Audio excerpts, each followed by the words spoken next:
We are determined to launch the forceful and the comprehensive fight to counter Al-Shabaab, ISIS, and other terrorist organizations through military and non-military means.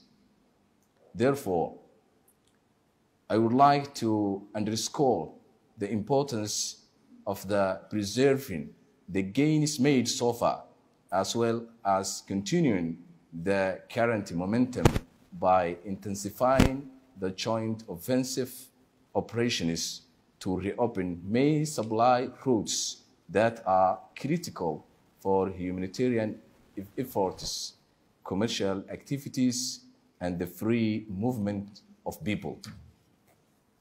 We also intend to maintain and strengthen our financial sector reforms in order to have the tools and means to combat the financing of terrorism and limit their access to funds.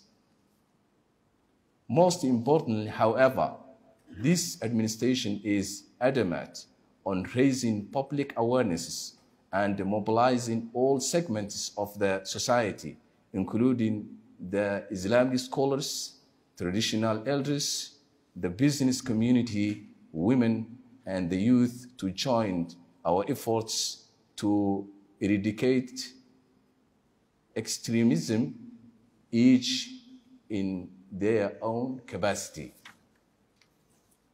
In Somalia, we say, far kaliya fool ma dhaqdo, which means a single finger cannot wash a whole face. As African brothers and sisters, we must strengthen our collective resolve to counter the transnational threat of terrorism within our continent and beyond.